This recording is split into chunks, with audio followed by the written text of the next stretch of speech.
सुबह 5 बजे जो मकामी वक्त है इसराइल का, उन्होंने जनाब जो झड़प हुई है सुबह हिजबुल्लाह और इसराइल के दरमियान, घमसान करन जो पड़ा है सुबह, उसमें 100 इसराइल के जेट तैयारों ने हिस्सा लिया है। 100 और उनका ये कहना है कि हमने वहाँ पर कई 100 जगहों को निशाना बनाया, और हमने इसलिए निशाना बनाया कि अगर हमें ज़रा सी ताख़ीर हो जाती तो हिजबुल्लाह, ये हमने प्रीएम्प्टिव स्ट्राइक की है, प्रीएम्प्टिव।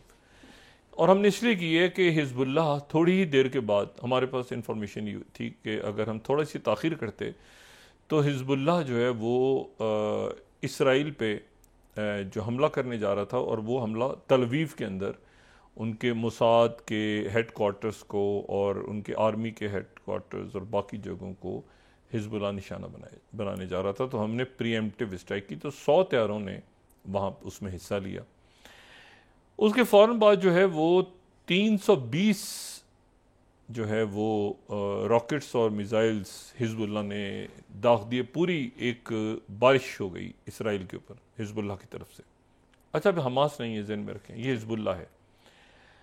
और वो बारिश हुई और उसमें आयरन डोम्स और ये सारे एक्टिव हुए, और कुछ जो है वो अच्छा, इसी दौरान इराक से भी एक जो ड्रोन है वो फायर हुआ, और वो हैफा पे, मतलब इराक और जो है लेबनान, लेबनान से जो फायर हुए हैं वो अगर हम इसमें मैप में देखें तो उसमें एक तो गोलान की पहाड़ियाँ हिट हुई, और दूसरा जो है वो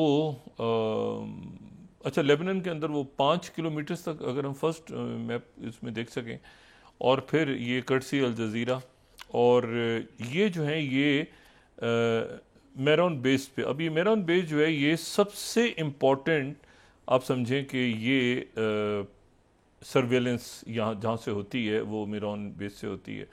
तो गोलान की पहाड़ियों पे अटैक हुआ है, और साथ ही जो है वो अटैक हुए हैं 320 उनकी तरफ से हुए। बेनगोरियन एयरपोर्ट बंद रहा 2 घंटे। अच्छा, तो शदीद हुआ, और उसके बाद फिर आज कुछ देर के बाद अभी सैयद हसन नसरुल्लाह जो हैं वो स्पीच करेंगे, और उसमें उनका कहना ये है कि फवाद शुक्र का जो था उनको जो शहीद किया गया था, तो जवाब में बदला लेने के लिए पहला मरहला मुकम्मल हुआ, और अब आगे जो है वो जंग, मतलब जंग या जो बदला है वो भी लेना है। पहला मरहला यहाँ मुकम्मल हो गया, एयर बेसिस को नुकसान पहुँचा है, ये सब कुछ हुआ है। और साथ ही एक वॉरशिप को भी हिजबुल्लाह ने क्लेम किया है कि एक वॉरशिप जो वहाँ पे खड़ा था इसराइल का, उसको भी डैमेज किया है। पहले इसकी तस्दीक इसराइल की तरफ से नहीं हो रही थी, लेकिन बाद में उनकी तरफ से ये कहा गया कि हम तहकीक कर रहे हैं इस बात की कि वो जहाज़ जो है वो बहरी जहाज़, वो किस तरह से उस पर आग लगी है, वो डैमेज हुआ है। तो ये सारा मामला हुआ जब ये झड़पें हो रही थी शदीद। आप सोचें ना, 100 तैयारों ने इधर से हिस्सा लिया और 320 मिसाइल वहाँ से फायर हुए। तो उसके साथ ही जो है वो हुतीज़ ने मुबारकबाद दी। हुतीज़ ने ये जहन में रहे कि कल वो वीडियो जारी की थी जिसमें उन्होंने एक जो वहाँ पे 1.5 लाख टन ऑयल के साथ टैंकर को उड़ा दिया था उन्होंने पहली दफ़ा।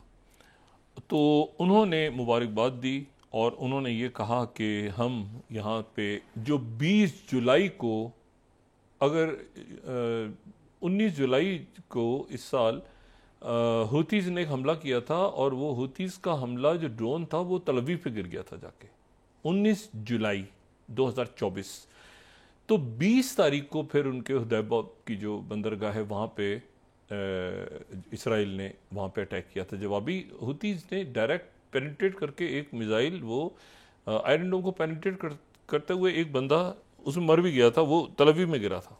ठीक है, तो ये एक बड़ी अजीब सी सूरत हाल थी कि तल अवीव में वो हुतीज़ का मिसाइल गिर गया था, और ये जो है फिर उसके बाद सुनोनियन। अच्छा, इसके हवाले से जो कल ब्लास्ट हुआ है, अगर हम 10th स्लाइड देखें तो यूएस डिपार्टमेंट स्टेट ने इसमें पिछले 24 घंटों में इसमें जारी किया अपना स्टेटमेंट 10th स्लाइड कि Houthis attack on the Sounion oil tanker threaten becoming an environmental disaster. अच्छा, इस वीडियो के ऊपर ये यूएस डिपार्टमेंट ऑफ स्टेट की तरफ से ये बात की गई है, लेकिन उसके साथ ही जो आज का टेलीग्राफ है, बरतानिया का एक मारूफ अखबार है, तो उनका आज जो एक बड़ा उन्होंने इसके ऊपर एक एनालिसिस किया है, जो 9 स्लाइड है, the Houthis have defeated the US army, US navy. ठीक है ना, कि अगर वहाँ पे इतने सारे जहाज़ घूम रहे हैं और हुतीज़ उसके बावजूद एक जहाज़ को, बहरी जहाज़ को धमाके से उड़ा रहे हैं, तो शिपिंग लेन्स को अगर देखें तो शिपिंग लेन्स तो बिल्कुल बंद पड़ी हैं। अगर हम ये देखें, थर्ड मैप इसका देखें इसमें, तो ये तो 17,000 यहाँ से गुज़रते हैं साल में स्विस से, तो ये तो टोटल बंद पड़ी है। ठीक है ना, और ऊपर से वो घूमते हुए वहाँ तक ये जा रहे हैं, जो केप रूट है, और वो जो है वो मतलब ये पहले भी हम दिखा चुके हैं, लेकिन अपडेट कर दें लोगों को कि ये पूरा बंद पड़ा हुआ है। और अब वो ये कह रहे हैं कि ये यहाँ पे ये मतलब ये वो है नुकसान जो हर रोज़ हो रहा है और सारी दुनिया का हो रहा है, क्योंकि ट्रेड यहाँ रुकी हुई है। सिर्फ वो जहाज़ जिनको हुतीज़ गुजरने दे रहे हैं, रशिया के या चाइना के या और मुल्कों के साथ जो जिनके साथ रब्ता है, लेकिन बाकी जहाज़ों को वो हिट कर रहे हैं। अच्छा, अब इसमें एक तो ये झड़प हुई, लेकिन उसके बाद ये हुआ कि वो जैसे कहते हैं ना कि नॉर्म्स दिन नॉर्म, यानी बिल्कुल ऐसे हुआ कि भरपूर। लेकिन अब आप ये सोचें कि इसराइल जो है वो अभी उनकी सिक्योरिटी कैबिनेट का इजलास होगा और मोसाद के सरबराह, शिनबेत के सरबराह वो सारे कायरा पहुंच गए हैं। ठीक है ना, CIA चीफ भी कायरा पहुंच गए हैं, टॉक्स हो रही हैं कायरा में, बातें शुरू हो गई हैं। जो प्रेसिडेंट बाइडन है उन्होंने कहा कि मैं सारा देख रहा हूँ खुद मामलात को, जो हालात डेवलप हो रहे हैं और ये जंग आगे नहीं बढ़नी चाहिए। जो ईरान के वज़ीर ख़ारजा हैं उनसे तुर्की के वज़ीर ख़ारजा ने बात की। फिर उसके बाद जो मिस्र में जहाँ पे मुज़ाकरात हो रहे, उनके वज़ीर ख़ारजा ने भी ईरान के वज़ीर ख़ारजा से बात की। और उसके साथ ही हूतीज़ ने बात की कि जो 19 तारीख को हमने हमला किया था, उसके जवाब में जो हमारी बंदरगाह पे 20 तारीख को इसराइल ने हमला किया था, हम उसका भी बदला लेने वाले हैं। जिस तरह से अभी हमारे, जैसे ईरान ने बदला लेना है और हिजबुल्लाह ने बदला लेना है, तो हमने भी बदला लेना है, क्योंकि हमारी बंदरगाह पे हमला हुआ था।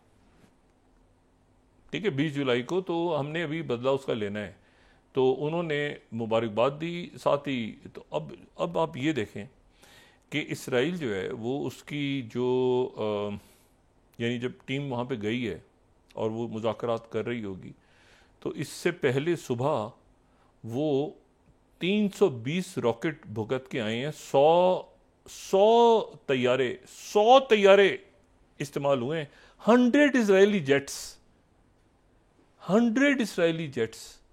ठीक है, और ये जो है ये मतलब 100 तैयारे, ठीक है, और 5 मतलब है कि 5 किलोमीटर अंदर तक जाके 100 तैयारों ने हिस्सा लिया। जवाब में वहाँ से अटैक्स हुए, तो इसका मतलब है कि वो जगह तो नहीं तबाह कर सके ये जहाँ से लॉन्चेस लगे हुए थे। तो मुझे बताएं कि ये एक एग्जॉस्ट नहीं होता, बिल्कुल एक मुल्क जो है वो एग्जॉस्ट हुआ होता है, वो समझ नहीं आ रही होती है कि क्या करना है, और वो बाकी सारी पावर्स तो अपनी जगह मौजूद है। हिजबुल्लाह की अपनी जो पावर है वो मौजूद है, वो एग्जॉस्ट तो नहीं हुआ है। बाकी लोग तो इसराइल अब ये इस वक्त फौरी तौर पे ये अगर एग्रीमेंट की तरफ नहीं जाते, और अमेरिकन के लिए बड़ी अजीब सी बात है कि मतलब है कि ये उनके जो चीफ हैं जो जनरल ब्राउन है, उन्होंने आज इजिप्ट में मुलाकात की है। पहले वो जॉर्डन में थे, लेकिन ये सारा जो फड्डा पड़ा तो इस वक्त उनके चेयरमैन जॉइंट भी खिते में थे। तो फिर उन्होंने आज जो है जनरल सीसी से मुलाकात की, अमेरिकन जो चेयरमैन जॉइंट है। तो अब उनकी प्रेजेंस में और इतने सारे वॉरशिप्स की मौजूदगी में और चारों तरफ से घेरा हुआ है, और उसके बावजूद रॉकेट्स भी आ रहे हैं और गिर भी रहे हैं और ये तबाही, तो मतलब एक यानी आप सोचें ना कि इसराइल जो है वो 100 तैयारे और 320 मिसाइल भुगत के फिर वहाँ जाके बैठा हुआ है वहाँ पे, और याहिया सिनवर का कुछ पता नहीं। और याहिया सिनवर अगर चले जाते तो अगला उनका जो भी बंदा आएगा तो वो जगह संभाल लेगा। तो मतलब एक ऐसी सूरत हाल में सीज फायर एग्रीमेंट मस्ट है। स्पिल ओवर हो रहा है। देखिए जर्मनी के अंदर कितना अफसोसनाक वाक़या पेश आया, वहाँ पे 3 लोगों को चाकू मारा। वो बंदा कह रहा है कि मैं सीरियन रेफ्यूजी हूँ और मेरा ताल्लुक जो है वो इस्लामिक स्टेट से है। ठीक है, खुद कह रहा है, सीरियन मतलब ये अजीब व गरीब किस्म के अभी भी दुनिया में इस किस्म के टेररिज्म और ऐसे वाक़यात हो रहे हैं अनफॉर्चुनेटली। तो ये कि ये इनको रोकना ज़रूरी है, कि इसको फौरी तौर पे इसको रोकना ज़रूरी है। ये मुल्क हुकूमतें कोलैप्स होने का ख़तरा है।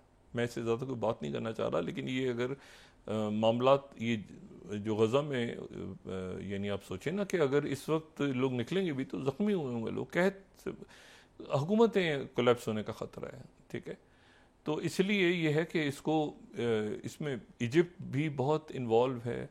जॉर्डन जो है उनकी पोजीशन तो बड़ी अजीब इसलिए हो गई जॉर्डन की कि वो जो कन्फेडरेशन की बात कभी करते हैं, कभी जॉर्डन प्लान, कभी एलन प्लान, वो पहले भी मैं बात करता रहा हूँ उसकी, तो वो भी मौजूद है कि भाई इनको उधर ही के साथ ही एक ही बना दो इनको, और 70,000 जो हैं जो सेटलर्स हैं उनको क्या करेंगे, उनको कहाँ फेंकेंगे, उठा के गोली मारेंगे, क्या करेंगे। तो मतलब ये कोई उसमें टू स्टेट सॉल्यूशन भी उसको इम्प्लीमेंटेशन, लेकिन पहले तो सीज फायर हो ना, पहले तो जंग बंदी होनी ज़रूरी है। अच्छा, फिलाडेल्फी कॉरिडोर और ये सारे मामला, तो अब ये है कि ये देखें, अब ये सारे लोग बैठे हैं और वहाँ पे डिस्कस कर रहे हैं, और इसमें जो है, अच्छा मैं इसमें आपको सिर्फ एक बात ये बताऊं कि अगर आप देखें ना, ये आप स्टार्ट करें वेनेजुएला से, ठीक है, मेदोरो के इलेक्शंस में वहाँ पे मतलब उनको हंगामे हो रहे हैं, वही एक दो हुकूमतें पैर, सूडान तक आ जाएं, सूडान के अंदर दो जनरल्स लड़ रहे हैं आपस में, और ठीक है, स्विट्ज़रलैंड के अंदर जो कॉन्फ्रेंस हुई तो उस कॉन्फ्रेंस में Saudi Arabia, UAE, United Nations और उसके बाद जो अफ्रीकन यूनियन और इजिप्ट, इन सारे मुल्कों ने वहाँ पे कॉन्फ्रेंस की, और वहाँ पे जो जन हमीती जो हैं, जो कि रैपिड सिक्योरिटी फोर्सेस, जो पैरामिलिट्री, उस उन्होंने छोटा सा वक्त भेजा, और जो सरबराह हैं फ़ौज के, जो कि अब्दुल फतह बरहान, वो पहुँचे ही नहीं, उनकी नुमाइंदगी नहीं थी, और वो कहते हैं कि मैं 100 साल तक लड़ूंगा, लेकिन मैं जो हूँ वो किसी कॉन्फ्रेंस में शरीक नहीं हूँगा। अभी ये मैं यहाँ ये कोट कर रहा हूँ, द नेशनल यूएई का जो न्यूज़पेपर है, वो कहते हैं कि मैं 22वीं slide, Sudan's al Burhan was to fight for 100 years in the country civil war. 100 साल तक ये खाना जंगी जारी रहेगी, तो हम लड़ते रहेंगे, लेकिन हम बैठेंगे नहीं। अब मसला ये है कि ये वहाँ पे तो सूडान में तो कत्लेआम हो रहा है, और एक अजीब सिनेरियो डेवलप हो गया।